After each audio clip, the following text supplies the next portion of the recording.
Ansia da palcoscenico, ansia da prestazione? Panico!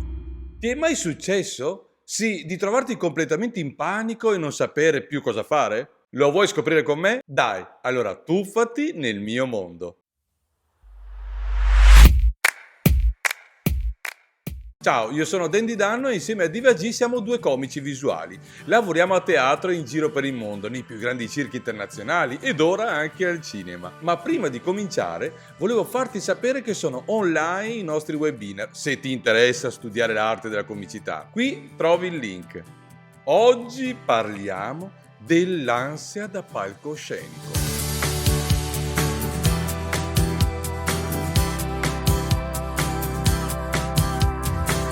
È la paura più comune tra gli attori, ma non solo, si manifesta anche negli altri ambiti lavorativi o familiari, sotto forma di ansia da prestazione. A prescindere dal lavoro che si fa, almeno una volta nella vita tutti abbiamo affrontato o continuiamo ad affrontare situazioni di stress o ansia.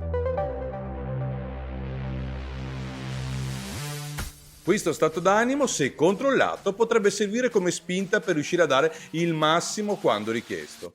Sentire una certa paura prima di consegnare un lavoro, oppure prima di salire sul palco, o ancora prima di un esame, è normale. Ci aiuta, se non altro, ad essere più svegli e reattivi. Cosa diversa invece quando queste sensazioni diventano frequenti e iniziano a complicarci la vita.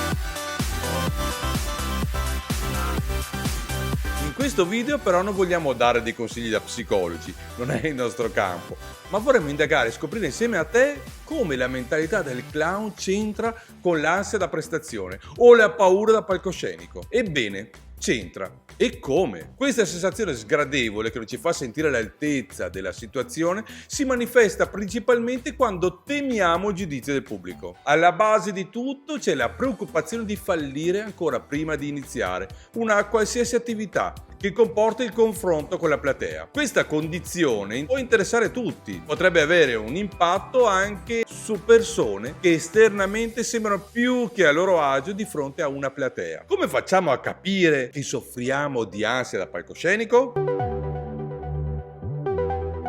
Cuore in gola, voce roca, difficoltà a concentrarsi, sensazione di aver dimenticato tutto. E così via. Ma cosa succede? Il nostro corpo percepisce un pericolo, rilasciando una scarica di adrenalina che provoca quegli effetti indesiderati che non sappiamo controllare. La cosa è così veloce che ci sembra di reagire quasi inconsapevolmente. Si può fare molto, prima che l'ansia da palcoscenico diventi un problema grave e che nasca la necessità di chiedere aiuto ad un esperto con tutta una serie di complicazioni che ne derivano. La cosa principale è iniziare a lavorare su se stessi, cercare di riflettere sui pensieri che ci spingono a provare questo tipo di emozione che ci destabilizza. Come affronta l'ansia da prestazione il clown? Se è un clown, l'ha già vinta. Se invece è l'attore che interpreta il clown ad avere questa paura, allora è il caso di lavorarci su.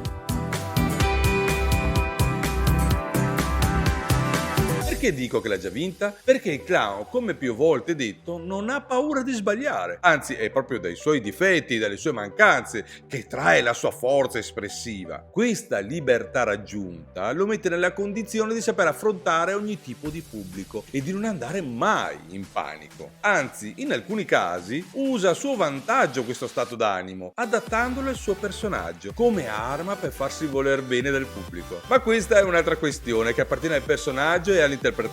Chi abbraccia la mentalità del clown anche nella vita, come abbiamo fatto noi, perché prima di tutto conosce e accetta quei limiti e non tende a farsi accettare a tutti i costi. Difficilmente cambia per compiacere. Il percorso per vivere con la mentalità del clown non è breve, ma se ti interessa potresti approfondire il discorso collegandoti al nostro sito. Torniamo a noi e a qualcosa che possiamo subito mettere in pratica anche da soli. Quali sono i rimedi a portata di mano per evitare che la paura da palcoscenico prenda il sopravvento?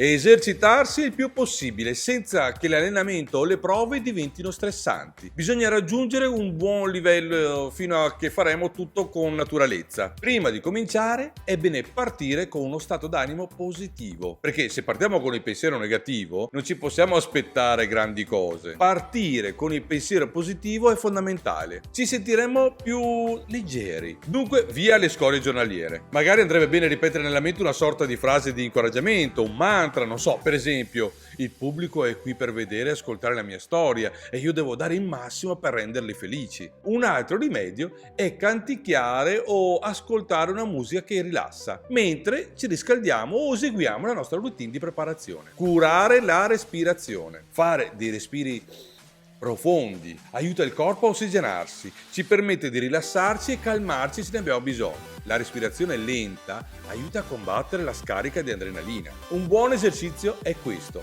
fai un bel respiro profondo, ispirando dal naso e trattieni per 5 secondi, riempi la pancia e poi rilascia lentamente. Ripetere questo esercizio più volte finché ci sentiamo più calmi. Vedrai, funziona. Se senti che stai per avvertire una strana sensazione, che stai andando in panico, procurati dell'acqua. Meglio non fredda e bevine qualche sorso. Evita altre bevande, soprattutto se alcoliche.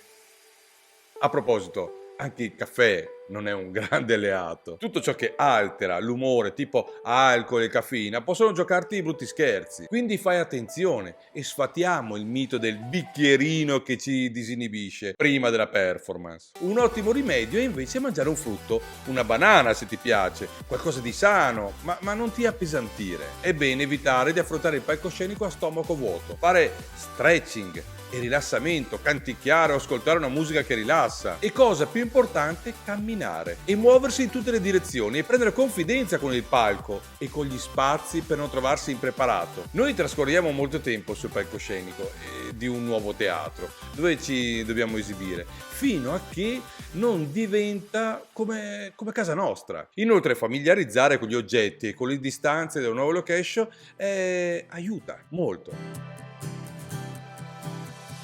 Perché spesso ci autodistruggiamo? Spesso, quando vogliamo fare colpo a tutti i costi, rischiamo di strafare e in questi casi bisogna evitare di sperimentare oltre.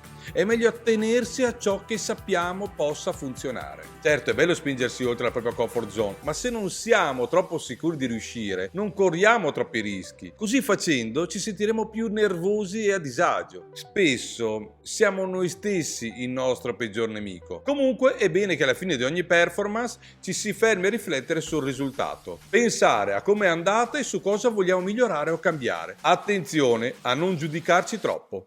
L'ansia da palcoscenico o da prestazione è un limite che ci poniamo noi.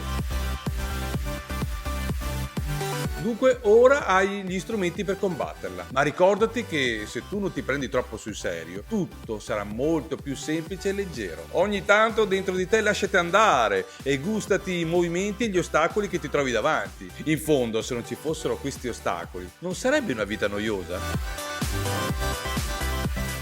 Lasciami il tuo pensiero qui e dimmi se succede anche a te di avere queste ansie. Fammelo sapere.